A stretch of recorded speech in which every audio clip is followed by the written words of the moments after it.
L'histoire de la France chrétienne comprend aussi son lot de martyrs qui ont participé par le don de leur vie à la croissance de l'Église, selon la célèbre parole de Tertullien, le sang des martyrs est semence des chrétiens.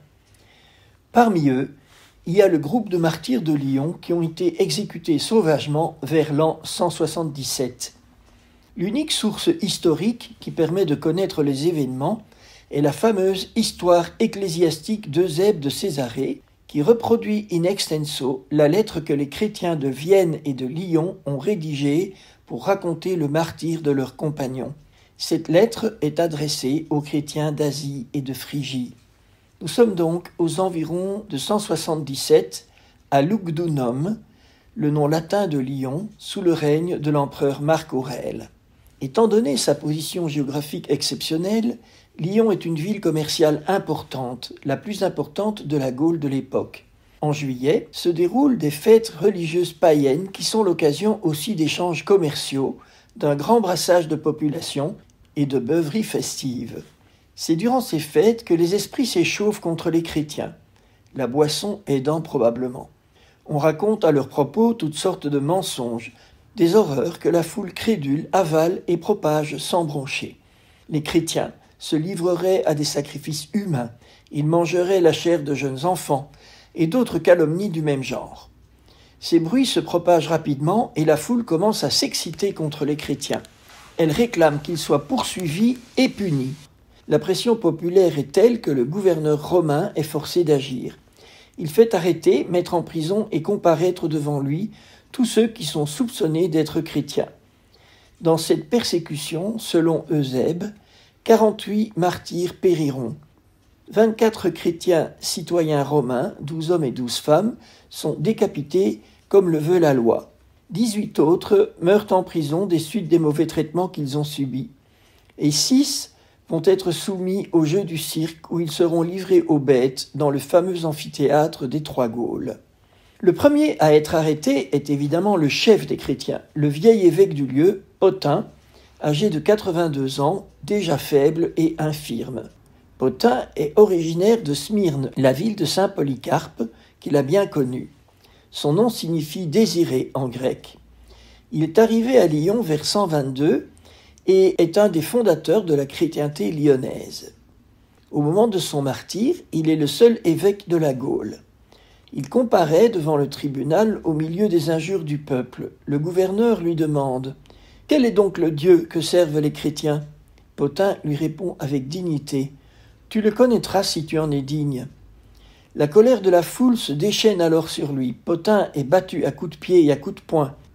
Ceux qui sont loin jettent sur lui tout ce qui leur tombe sous la main, convaincus de venger leur Dieu injurié par l'athéisme de ce mécréant. Les chrétiens sont en effet considérés comme des athées, puisqu'ils ne reconnaissent pas les dieux de la société de leur époque. Le pauvre évêque est ramené mal en point dans la prison, et c'est là que 2 jours après, il décède des suites de ses blessures et de son grand âge. C'est le premier martyr. Tous les chrétiens comparaissent et sont sommés d'abjurer leur foi. Certains, une minorité, abjurent par peur du martyre. Un jeune homme de haut rang dans la société lyonnaise, appelé Vettius Epagatus, est choqué par l'injustice de ces procès. Courageux, il sort de la foule et se propose de défendre les accusés comme le permet la loi romaine. Sans écouter sa requête, le gouverneur l'interpelle et lui demande si lui aussi est chrétien. Vettius répond que oui. Sur ordre du gouverneur, les gardes le transpercent sur le champ de leurs épées. C'est alors au tour du diacre Sanctus de passer en jugement. Le gouverneur lui demande « Quel est ton nom ?» Sanctus répond « Je suis chrétien ». Le gouverneur continue « Où es-tu né ?» Sanctus répond de nouveau « Je suis chrétien ». « Es-tu esclave ou libre ?» « Je suis chrétien », martèle Sanctus. Ces réponses attisent la colère des soldats qui le fouettent et le battent alors qu'il continue de répéter « Je suis chrétien ». Sur ordre du gouverneur excédé, il est écrasé entre 2 plaques de cuivre chauffées au rouge, mais il survit. Finalement, il sera livré aux bêtes avec Maturus et ils mourront dans l'amphithéâtre. On amène au procès une jeune esclave de 15 ans. Les juges exhortent Blandine de dénoncer ses maîtres, d'avouer les fameux crimes qu'ils sont censés avoir commis. Mais elle répond « Non, nous ne faisons aucun mal, Nous ne faisons rien d'autre que de nous aimer les uns les autres, de vivre fraternellement, d'être justes, purs, charitables. Est-ce là notre crime ? On la torture pour obtenir qu'elle abjure. Elle se contente de répéter « Je suis chrétienne, je ne fais aucun mal ».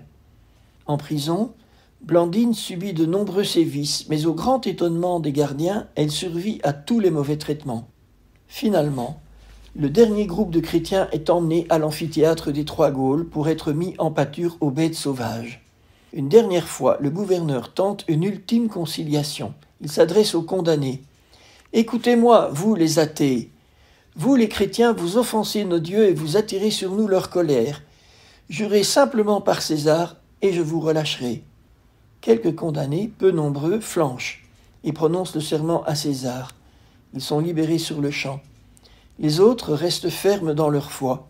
« Très bien, dit le gouverneur, vous avez choisi les fauves, le feu et l'épée. » S'abattent alors de terribles tortures sur les martyrs, en présence d'une foule qui hurle son approbation, mais aussi son étonnement. Qui sont donc ces chrétiens ?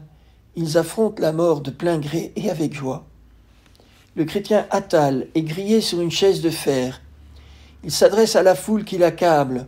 « Ce ne sont pas les chrétiens qui mangent les hommes, c'est vous. Quant à nous, nous évitons tout ce qui est mal. » Maturus et Sanctus subissent le même sort pendant toute une journée. Coups de verge, rôtissage au fer rouge, attaque des bêtes et enfin égorgés. Quand on présente Blandine aux bêtes sauvages, celles-ci ne lui font aucun mal. On la ramène en prison. Quelques jours plus tard, on la ramène au cirque avec un jeune chrétien de 15 ans, Ponticus. Elle l'encourage à tenir bon jusqu'au bout. Tous deux subissent de nouveau le fouet et les attaques des animaux. Rapidement, Ponticus rend son âme à Dieu, mais Blandine, malgré toutes ses blessures, est toujours vivante. On la emballe alors dans un filet et on la jette en pâture à un taureau enragé qui la pourfend de ses cornes. Malgré son corps ensanglanté et meurtri, Blandine apparaît rayonnante de la paix du Christ, au point qu'un témoin du supplice déclare « Elle ressemble à quelqu'un qui est invité à des noces et non à quelqu'un qui est jeté aux fauves. » C'est un soldat qui met fin à ses souffrances avec son épée. Les martyrs de Lyon ont été accusés d'athéisme, et ceux qui les ont tués ont réalisé sans le savoir la prophétie de Jésus. Vient l'heure où quiconque vous fera mourir croira rendre hommage à Dieu. Le corps des martyrs a été exposé dans les rues de Lyon pendant plusieurs jours, sous bonne surveillance. Le pouvoir romain veut empêcher qu'ils reçoivent une sépulture convenable par peur de la résurrection. Au bout d'une semaine, les dépouilles sont brûlées et leurs cendres jetées dans le Rhône, comme si cela pouvait empêcher notre Dieu Tout-Puissant de le ressusciter au dernier jour. Avec toutes ces atrocités, le pouvoir romain pense arriver à bout de la foi des chrétiens. Nous savons aujourd'hui qu'il n'en a rien été. Le courage, la joie et la certitude de la résurrection qui ont animé les martyrs de Lyon ont impressionné profondément ceux qui les condamnaient. Rien n'a pu empêcher la foi de se répandre dans toute la Gaule jusqu'à arriver finalement à ce que la France soit appelée fille aînée de l'Église.